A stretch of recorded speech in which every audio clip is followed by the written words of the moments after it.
আসসালামু আলাইকুম। জীবন গল্প অনুষ্ঠানে আমরা আকিয়াপুর চতুর্থ পর্বে গল্প নিচ্ছি। স্ক্রিনে তাদের নাম্বার দেখছেন দর্শক, এটি আমাদের নাম্বার। দর্শক অতিথি নাম্বার নেই কেন সে ভিডিওতে বলে দিবে। আর গল্পটি সম্পূর্ণ না দেখে আমাদেরকে কেউ ফোন দিয়ে বিরক্ত করবেন না। আপুটির সম্পর্কে যদি আপনাদের কোনো কিছু জানার থাকে আমাদেরকে বলবেন, আমরা আপনাদেরকে জানিয়ে দেবো। আপু আসসালামু আলাইকুম। ওয়ালাইকুম আসসালাম। আসসালামু আলাইকুম। ভাই ভালো আছেন? আলহামদুলিল্লাহ আমি ভালো আছি। আপু আপনি কেমন আছেন? আলহামদুলিল্লাহ আমি ভালো আছি। ভালো আছেন। তা আপু এই যে ভালো থাকলে সে মানুষ তো আমার কাছে আসে না। আসলে এটা মুখে সবাইকে বলতে হয় যে হ্যাঁ আমি ভালো আছি, কারণ আমি খারাপ আছি এটা মানুষের কাছে বলে কোনো লাভ হবে না। সেই জন্য বলতে হবে যে আমি ভালো আছি। বলার জন্য বলা, যা দুঃখ তা সবই বুকে চাপা। ঠিক আছে, আপনি আমাদের সাথে শেয়ার করেন এবং দুঃখটা হালকা করেন। আসলে কি আমার জীবনে অনেক কষ্ট হয়েছে, অনেক কষ্ট করছি, কিন্তু এখন আর কষ্ট করতে চাই না। এখন শুধু একটু সুখ চাই। তো সেই জন্য আপনাদের কাছে আসা, যে আপনাদের দ্বারাই অনেকের মানুষের অনেক উপকার হয়েছে আমি শুনছি, জানছি, সেই জন্য আপনাদের কাছে আসছি।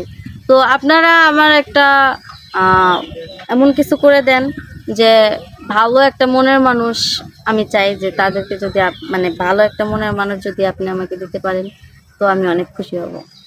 আপু ভালো একটা মনের মানুষ কেন, আপনার কি বিয়ে শাদী হয়নি? হ্যাঁ ভাই, আমার বিয়ে হয়েছিল এবং আমার একটা সন্তানও আছে। এখন আমার হাজবেন্ডের কাছ থেকে আলাদা প্রায় 1.5 বছর ধরে। তো আমার বাচ্চার বয়সও 1.5 বছর। তো আমার ফ্যামিলিতে আমার মা আছে, আমার মাকে নিয়ে আমি খুব কষ্টে কাটাইতেছি দিন। আপু আপনার নামটা জানা হয় নাই। আমার নাম রাখি। বাড়ি কোথায় আপনার? বগুড়া। বগুড়ার মেয়ে।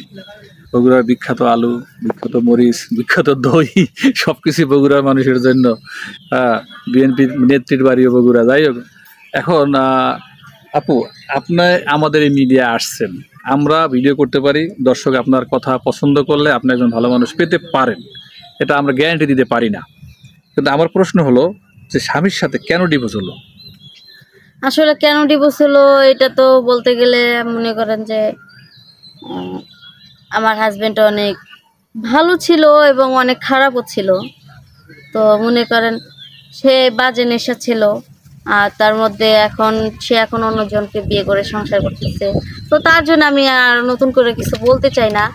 তো আমি এখন এটাই চাই যে একটা ভালো মনের মানুষ যে আমার সুখে দুঃখে পাশে থাকবে, আমি তার সুখে দুঃখে পাশে থাকবো, এরকম ধরনের একটা মানুষ চাচ্ছি যে সে যদি আমাকে বিয়ে করে তাহলে আমি রাজি আছি। ডিভোর্স কি আপনি দিয়েছেন না সে দিছে? এখন সেও দেয় নাই, আমিও দেই নাই, ফ্যামিলি বৈশা হয়েছে, ডিসমিস করে দিছে। ভবিষ্যৎ পরিকল্পনা কি মিডিয়ার মাধ্যমে একটা বিয়ে করে সংসার করা? হ্যাঁ। এখন তো আপনার ছেলে আছে, এখন ছেলে ছাড়া বিয়ে বসবেন না ছেলে সহই বিয়ে বসবেন? দেখেন ভাই, আমার তো মা ছাড়া আমার ফ্যামিলিতে কেউ নাই।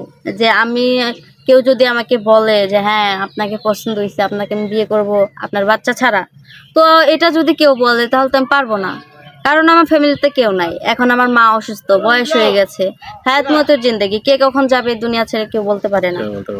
তো এখন যদি আমি তার কথা শুনে আমার সন্তানকে রেখে যদি কারোর সঙ্গে বিয়ে করে নেই, তাহলে আমার সন্তানটা কে দেখবে ভাই?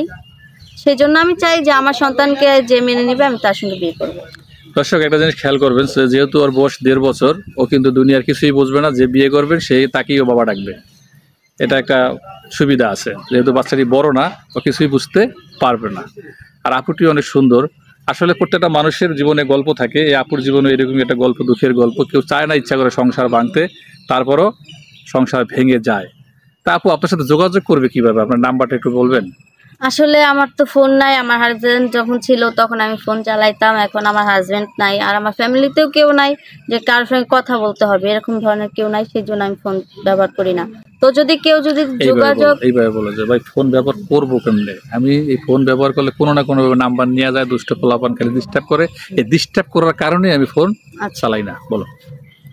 আসলে ভাই ফোন ব্যবহার করি না একটা কারণ আছে, যে মনে করেন কত ধরনের ছেলেরা আছে যে যদি একটা মাইয়া নাম্বার পায় এই নাম্বারটা 10টা ছেলেরে দিয়ে দেয়, আর এরকম ধরনের কাহিনী আমার সঙ্গে ঘটছে। সেই জন্য আমি মানে ফোন চালাই না, অনেকেই ডিস্টার্ব করে। মানে এই বিরক্ততার কারণে আমি সিঙ্গেল আছেন, সময় কাটান, প্রেম করেন, সমস্যা কি? না ভাই, আমি তো এরকম ধরনের কিছু চাই না যে আমি কার সঙ্গে প্রেম করব বা কার সঙ্গে মজা করব, এরকম ধরনের কোনো ইচ্ছা নাই আমার।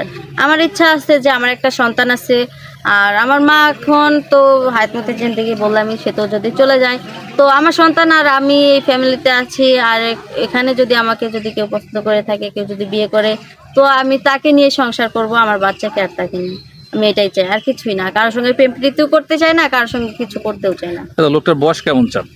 বয়স যেমন হোক, এটা মানে বেশি হলেও কম না, সমস্যা নাই, আর কম হলেও সমস্যা নাই। তার যদি বাচ্চা থাকে, ছেলে মেয়ে থাকে, সমস্যা নাই, মা বাবা থাকে, সমস্যা নাই, কিন্তু তার বউ যেন না থাকে। টাকা পয়সা খুব বেশি থাকতে হবে? টাকা পয়সা থাক বা না থাক সেটা জানি না, কিন্তু আমাকে হচ্ছে যে মানে ঠিক মতো রাখতে পারবে, দুই মোটর ঠিক মতো খাওয়াতে পারবে, এরকম ধরনের মানুষ চাই। এরকম ধরনের মানুষ আপনি চান। দর্শক, আমরা ভিডিওটি দীর্ঘায়িত করছি না, আপনারা যারা ভিডিওটি দেখছেন ভালো লাগলে শেয়ার করবেন আর আমাদের পাশে থেকে সাপোর্ট করবেন। আমরা এখানে শেষ করছি, সবাই ভালো থাকবেন, আল্লাহ হাফেজ।